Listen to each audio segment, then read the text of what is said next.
എന്താ വിശേഷം? അപ്പ അറിഞ്ഞില്ലേ? ആ ടിവിയുടെ ഓളിയൊന്ന് കൂട്ടിയരാ. പുതിയ കാലഘട്ടത്തിൽ പുതിയ നിലപാടുകൾ എടുക്കുന്നത് സ്വാഭാവികമായിട്ട് അംഗീകരിക്കപ്പെടേണ്ട ഒരു കാര്യമാണ്. പക്ഷെ പഴയ കാലത്തെ കാര്യങ്ങളിൽ നിന്ന് ഒരിക്കലും ആർക്കും വ്യതിചലിക്കാനാവില്ലല്ലോ. അതൊക്കെ ചരിത്രത്തിന്റെ ഭാഗമായി മാറിയ കാര്യങ്ങളാണ്. അതെ, പക്ഷെ അത് ഇവിടെ പറയാൻ കാര്യം. അതെ, കാര്യമുണ്ട്. അതുകൊണ്ട് ചരിത്രത്തിന്റെ ഭാഗമായി മാറിയ കാര്യങ്ങളെ ചരിത്രം വളച്ചൊടിച്ചെങ്കിൽ മാത്രമല്ല മാറ്റാനാകൂ, അല്ലാതെ ഒരിക്കലും അത് മാറ്റാനാകില്ല. എന്തോ കുത്തി പറയുന്ന പോലെ എനിക്ക് ഫീൽ ചെയ്യുന്നുണ്ട് കേട്ടോ. കുത്തിയില്ലല്ലോ, കുത്താൻ പോണല്ലേ ഉള്ളൂ. ഇവിടെ 1857 ശിപായി ലഹളയിൽ നിന്ന് ആരംഭിച്ച ഇന്ത്യൻ സ്വാതന്ത്ര്യ സമരത്തിന്റെ അവസാനത്തെ ഏടാണ് ക്വിറ്റ് ഇന്ത്യ സമരം.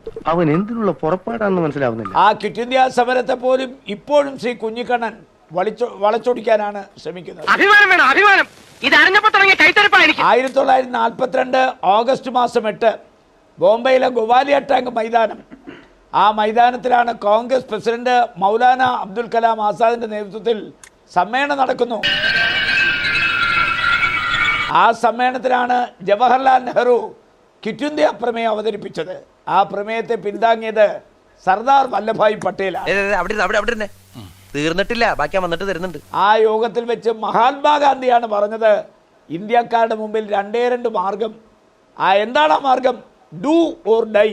ഒന്നുകിൽ സ്വാതന്ത്ര്യത്തിനായി പ്രവർത്തിക്കുക, അല്ലെങ്കിൽ രാജ്യത്തിനു വേണ്ടി മരിച്ചു വീഴുക. അതിന്റെ അർത്ഥം ബോംബുണ്ടാക്കുക എന്നാണോ? രാജ്യത്തിന് വേണ്ടി മരിക്കുക എന്ന് പറഞ്ഞാൽ സ്വാതന്ത്ര്യത്തിന് വേണ്ടി പടപൊരുതാനാണ്, അതിന് ബോംബുണ്ടാക്കുക എന്നാണ് അദ്ദേഹം പറഞ്ഞത്. കുഞ്ഞിക്കണ്ണൻ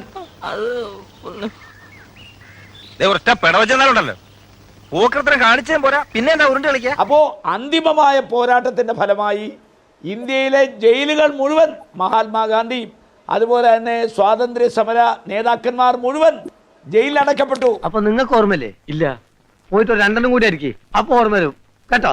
ആ ജയിലിലായിരുന്ന നേതാക്കന്മാർക്ക് പിന്തുണ പ്രഖ്യാപിച്ചുകൊണ്ട് ജനങ്ങൾ തെരുവിലെഴുതി അന്തിമമായ പോരാട്ടം ആരംഭിക്കുന്നു. ഇത് വടി കൊടുത്ത് അടി വാങ്ങുന്ന പരിപാടിയാണല്ലോ ബാബു. അങ്ങനെയാണ് ഒരു ക്യാബിനറ്റ് കമ്മീഷൻ വരുന്നതും 1946 സെപ്റ്റംബർ 2 ജവഹർലാൽ നെഹ്റുവിന്റെ നേതൃത്വത്തിൽ ഒരു കൂട്ടുകക്ഷി ഗവൺമെന്റ് ഉണ്ടാകുന്നു. ഒരു കാരണവശാലും കുഞ്ഞിക്കണ്ണൻ പറഞ്ഞതുകൊണ്ട് യോജിക്കാൻ പറ്റില്ല. ഇന്ത്യക്ക് സ്വാതന്ത്ര്യം കിട്ടണമെന്നുള്ള താല്പര്യം ഒരു കാരണവശാലും ക്വിറ്റ് ഇന്ത്യ സമരകാലത്ത് കമ്മ്യൂണിസ്റ്റ് പാർട്ടി എടുത്തിട്ടില്ല. കഴുത്ത് വരെ പെരുമ്പാമ്പ് വിഴുങ്ങിയവന്റെ തലയിൽ ഹാന ചവിട്ടിന്ന് പറഞ്ഞ പോലെ. കമ്മ്യൂണിസ്റ്റ് പാർട്ടി എന്ന് പറഞ്ഞാൽ അന്ന് കോൺഗ്രസിലെ സോഷ്യലിസ്റ്റ് ചിന്താധാരയുമായി നിൽക്കുന്ന ആളുകൾ, ഇന്നത്തെ കമ്മ്യൂണിസ്റ്റുകാർ അന്ന് എടുത്തിട്ടില്ല എന്ന് മാത്രമല്ല, നമുക്കറിയാം RSSകാർ അന്ന് നാട്ടുരാജാക്കന്മാരുടെ വക്താക്കളായി പ്രവർത്തിക്കുന്ന കാലമാണ്. അപ്പോ അന്നത്തെ ഹിന്ദു വികാരമുള്ള അവരും അതുപോലെ തന്നെ കമ്മ്യൂണിസ്റ്റുകാരും ക്വിറ്റ് ഇന്ത്യ സമരത്തിനെതിരായിരുന്നു. ബ്രിട്ടീഷുകാർ ഇന്ത്യ വിടുന്നതിനെതിരായിരുന്നു. വലിയ തെറ്റായി പോയെന്ന് എനിക്ക് ഇപ്പൊ തോന്നുന്നു. ഇപ്പൊ തോന്നിയിട്ടുണ്ട് ഫലം. അവർക്ക് അന്തർദേശീയമായ പ്രശ്നങ്ങളുടെ ഫലമായി അവർക്ക് ബ്രിട്ടനോടാണ് താല്പര്യം. ബ്രിട്ടൻ ഇന്ത്യയിൽ തുടരണം എന്ന് വാദിച്ച ആളുകളാണ്. ഇന്ത്യക്ക് സ്വാതന്ത്ര്യം കിട്ടണം എന്ന് അവർ ആഗ്രഹിച്ചിട്ടില്ല. ഇവിടുത്തെ ഒരൊറ്റ രോമം പറിക്കാൻ അയാളെ കൊണ്ട് പറ്റുമോ? കണ്ടിട്ട് അയാൾ മൂടോടെ പറിക്കുന്ന ലക്ഷണം. മാത്രമല്ല, ദേശീയതയെ കുറിച്ച് അവർ പറയുമ്പോൾ ഞാൻ ചോദിക്കട്ടെ, ഇന്ത്യൻ ദേശീയതയോട് അവർക്ക് എന്ത് താല്പര്യമാണ്? ഇതിനുള്ള മറുപടി പറയാൻ എനിക്ക് അറിയാഞ്ഞിട്ടല്ല, പക്ഷേ സമയമില്ല. 1962 ഇന്ത്യ ചൈന യുദ്ധം നടക്കുമ്പോൾ പരിക്കേറ്റ ജവാന്മാർക്ക് കമ്മ്യൂണിസ്റ്റുകാരനായ അച്യുതാനന്ദൻ രക്തദാനം കൊടുത്തതിന്റെ പേരിൽ അദ്ദേഹത്തെ പാർട്ടിയിൽ നിന്ന് പുറത്താക്കിയ കമ്മ്യൂണിസ്റ്റുകാർ ഇന്ത്യൻ ദേശീയതയെ കുറിച്ച് പറയാൻ എന്ത് അവകാശമാണ്? കാലാകാലങ്ങളിൽ അവരെടുക്കുന്ന നിലപാടുകളെ ന്യായീകരിക്കാൻ വേണ്ടി ഓരോ വാദമുഖങ്ങളുമായി വരുന്നു എന്നല്ലാതെ ഇന്ത്യൻ സ്വാതന്ത്ര്യ സമരത്തെ അവർ തള്ളിപ്പറഞ്ഞു എന്നുള്ളത് വളരെ കറക്റ്റായ കാര്യമാണ്. മാത്രമല്ല, എന്നാണ് അവര് ജനാധിപത്യത്തെ അംഗീകരിക്കാൻ ആരംഭിച്ചത്?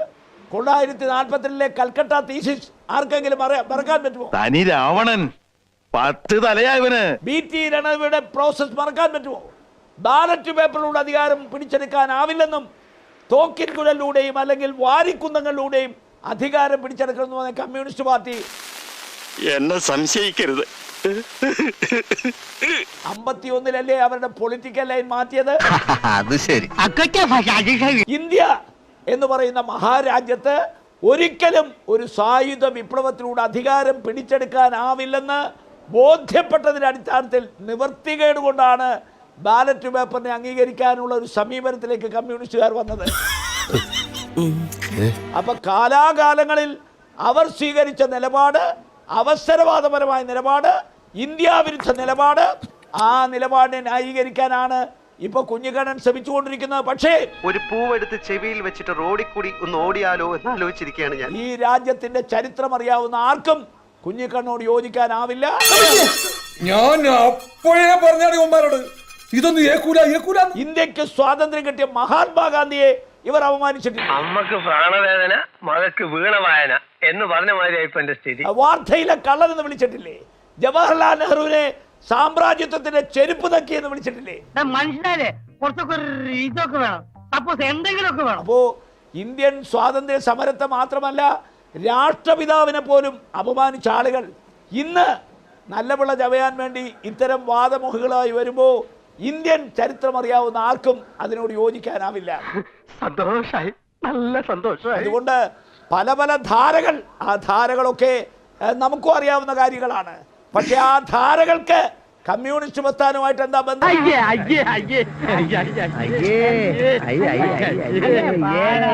എന്ത് ബന്ധമാണ് ആ ധാരകൾക്കുള്ളത്? കമ്മ്യൂണിസ്റ്റുകാർ സ്വാതന്ത്ര്യ സമരം നടക്കുന്ന കാലത്തും ഇപ്പോഴും കോൺഗ്രസിനെ ക്ഷീണിപ്പിക്കുക എന്നുള്ള ഒരു നയവുമായിട്ടാണ് മുന്നോട്ട് പോകുന്ന അന്ധമായ കോൺഗ്രസ് വിരോധം. എന്നെ കൊണ്ടൊന്നും പറയിപ്പിക്കണ്ട.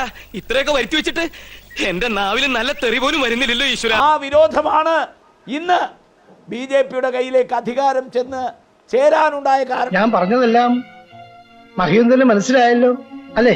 ആദ്യം വ്യക്തി നന്നാവണം, എങ്കിലേ കുടുംബം നന്നാവൂ. കുടുംബം നന്നായ സമൂഹം നന്നാവൂ. സമൂഹം നന്നായ രാജ്യം നന്നായി. രാജ്യം നന്നായ ലോകം നന്നാവും. ഒരു 6 ഇഞ്ച് നീങ്ങി ഒരു ചുവന്ന സ്വിച്ച് കാണുന്നുണ്ടോ? കാണുന്നുണ്ട്. ഈ സ്വിച്ചിന്റെ കാര്യമാണ്. ചുവന്ന സ്വിച്ച് അമർത്തിയോ? അമർത്തി.